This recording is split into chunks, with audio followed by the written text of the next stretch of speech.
Amazing. Something dropped then, didn't it? Yeah.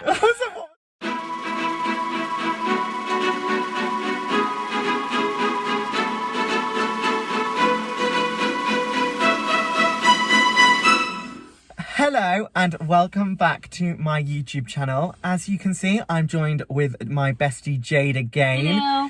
So this week, as I'm sure you can see from the title of the video, we are talking about the secret life of a theatre usher. Yeah, what it's really like to do ushering. Literally. Obviously, we can only say this for the theatre that we have worked in, which, because we've not worked in a different one. I've worked in a different one. You have, What was I it haven't. before?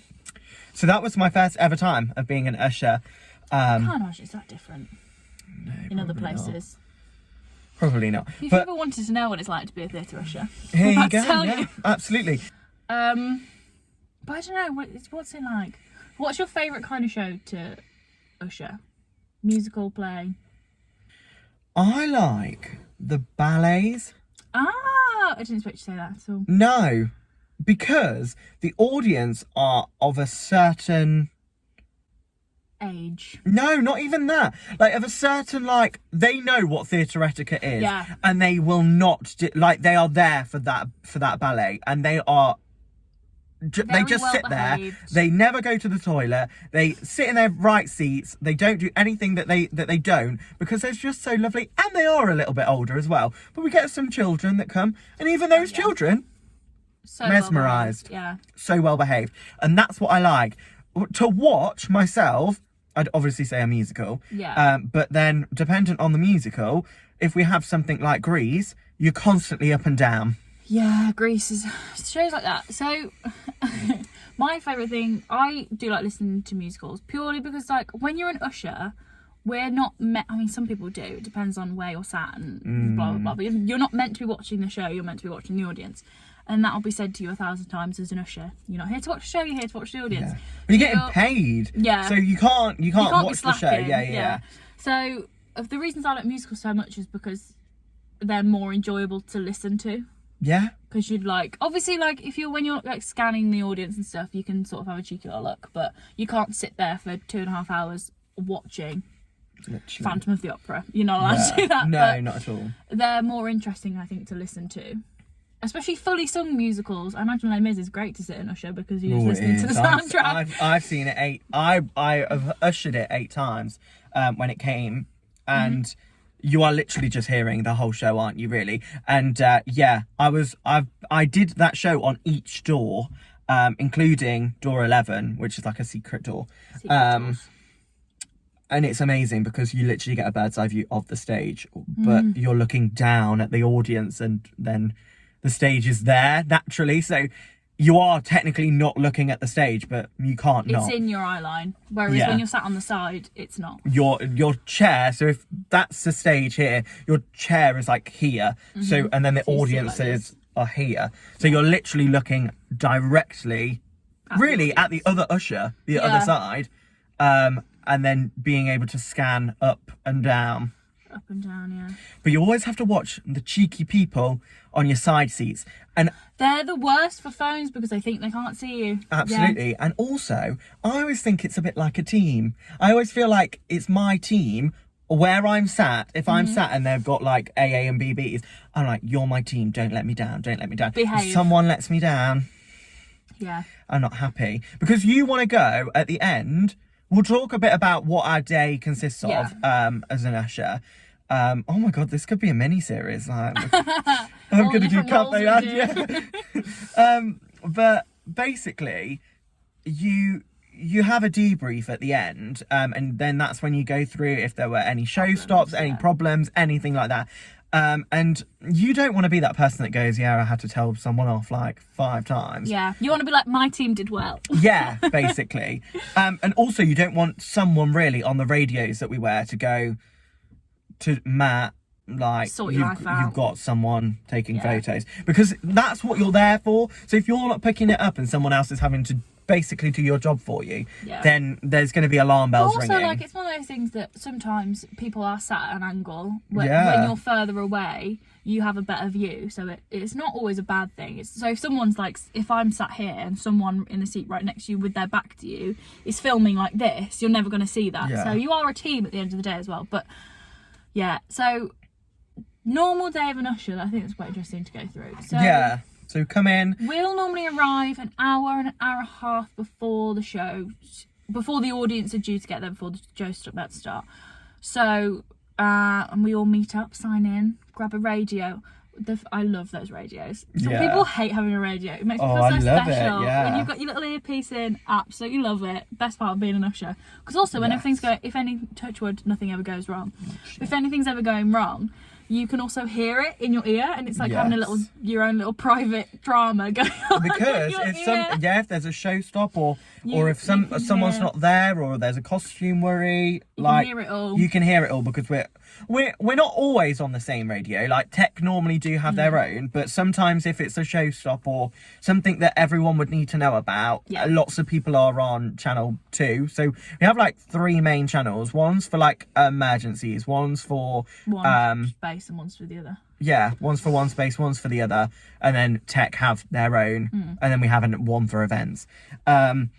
But we're mainly on whichever show we're on. And that just works out really, really well.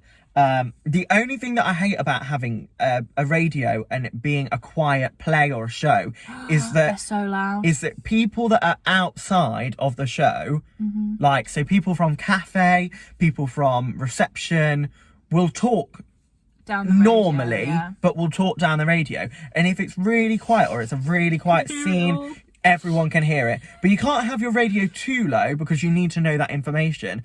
But it's getting that balance. Right, so we'll pick up our radios, we'll go and have a brief. Our brief consists of... we'll learn what show we're on. Normally it's on the rota, but if Normally you don't we know, know what show you're coming to, so what sometimes you get changed as well. Well, sometimes that happens. So what show you're on, how long the show is, if there are any, if there's any like known issues that have happened with the show. So like, if a touring show is notoriously having a lot of problems with a piece of set, blah, those times that we'll know those. We'll know our audience. So we're a fully accessible theatre, so we have designated wheelchair spaces. So we'll know if anyone's using those spaces, we'll know how full it is, if we've got any big groups coming in, that's all in that brief. We basically then go into the theatre, we go to our designated doors, and then we do our checks. So we check that all the chairs are okay, everything looks nice, there's no rubbish anywhere. We check that the cast are not on the stage doing a rehearsal. Sometimes they are. So what people don't realise as well is that ushers, we have to check every chair in the theatre. So we go through and we basically like move every chair to make sure no chairs are broken. And like ours is like a 900 seater between 4 ushers. That takes like 15-20 minutes to just go and sit and make sure every chair is clean and not broken, basically. Then if there's programmes for the show, you've already counted your float, you've got your programmes, you've got, luckily some people now, we used to not have bags for the programmes, so we used to hold like 20 programmes in one hand, try and check tickets and go around to do those checks before the show. Once the doors are open, we'll stand at the door, check tickets, sell programmes, point people in the direction of their seats as well, because also like not everyone would have been to our theatre before. Even it sounds bad, but our theatre goes from A to Y, so you can sort of figure it out, but it's nice to be pointed in the right direction by your usher. Right up until the doors then close, we'll be doing that. And then this is where it sort of becomes a juggling act. So you're letting people in, checking tickets, selling programmes, making sure that some shows choose to have the curtain up but don't want photos of the stage being taken. I went to see a play and there was an usher telling people that they couldn't take photos of the stage before the show started, making sure people don't put drinks on the stage, making sure people are in the right seats. It's all just Yeah, It's a balancing act. we've You're had thinking people about a move. million We've had things, people know where their seats are. They've sat in them, liked them and not moved. liked them and moved. And then the people that are actually sat in those seats will come, and then you'll be like, "You're not in those seats." A tip for you: if you go to the theatre, arrive early, sit in your seat early, and if you don't like your seat, go to the box office and see if you can swap. It's not going to happen for Les Mis or Phantom. It's not going to happen for a sold-out show. Nothing for a sold-out show. But sometimes you can upgrade as well on the day. Yeah. You do have to pay for upgrades normally as well. Yeah. People, that's another thing. Customers will come in and be like, I've paid for row Y, but can I sit in row A? And you're like, you can go and pay for the difference. If you want to move, then yeah, that's fine. But if you want to move for free, no, I'm sorry, you can't do that.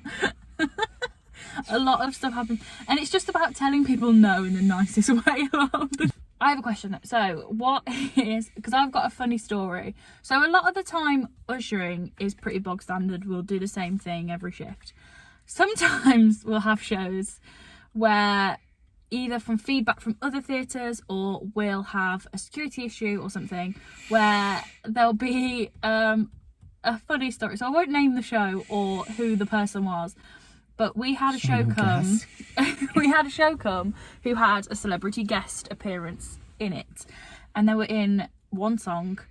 And we had heard feedback from other theatres that people were trying to storm the stage whilst he was singing.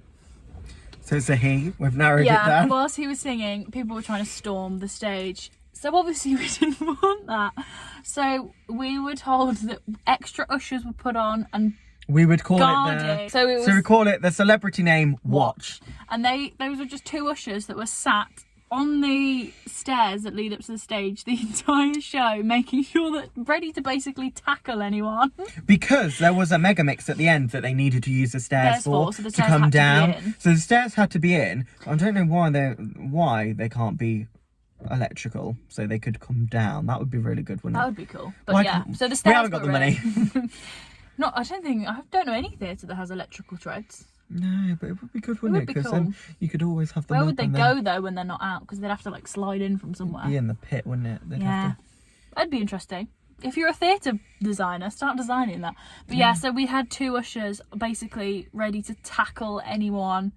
And we were. I've got a funny show. The entire time, everyone was so on high alert. Someone would move, and we'd all be like, "They're going, they're going to tackle him." So on one of the shows that we're talking about, I obviously was put on this watch. Stairs, yeah. So I was on the stairs, and I've worked with many of cast members now from that show. And one time, we basically we ran down, but like it sort of slopes. So we ran down, but like crouched, so like no one would see you doing it, and then you just appear basically in this blackout, in obviously the on the stairs. And I remember because some of the other cast members were like already dancing, like quite near the front, and I could just see this girl's eye shoot to you, getting bigger and bigger, thinking that I was going to go on the stage and I was the stage invader. And because we're in black and we have the theatre written here and then on the back, when I turned around to sit on the stairs, she could see, but her face was an I would have thought they picture. Would have told them that someone would be running at the stage in a blackout, but it was the first time we'd done it. Yeah. It was the first show that we'd done it in after we'd been tipped off. Oh, it was just hilarious. I remember the day, because we also work in the box office. We might do a video like that as well. Yeah. It was the day that we got the news from a previous theatre that this had happened. And I just remember sitting there hearing this news being like, someone tried to get him. And we were like, but what did we do? It was just the funniest story. Luckily, we had no stage invaders. No, we didn't. We were good. Everyone was so very well behaved. Well done for not trying to tackle a celebrity. People stood up. People stood up and whooped, and we couldn't hear half of the song. We're shouting his like real name over the top, like they were at one of his like a Concerts. private event. Yeah. Crazy. It's very, very strange. So yeah, that's another fun thing that you never really think about when you're training as to be an usher, but how do you deal with drunk people? You don't. because like can remember they are there everyone and was they're there. paying customers, but also they're disrupting the show for everyone else. So it's a very fine line you have to tread between being a bit like a teacher and scolding them and being like, you can't behave like this, but also the fact that they are paying customers and we want They're an everyone to have a adult good time. at the end of the day. Yeah. And they have paid, They've paid but theatre. also everyone don't else turn up drunk has. to a theatre. You don't need to be that drunk if the show's good enough. Literally. Go and get drunk after. Yeah, literally. Go That's out. the best plan. We're going to end this video here. I'm sure we'll do a part 2 at some point. If you've liked part 1, we'll definitely do a part 2. So comment below, and comment below on any of your theatre experiences. If you're a fellow usher or if An actor. Yeah, an actor. Anything. But yeah, thank you so much again, Jade, for joining me. Bye!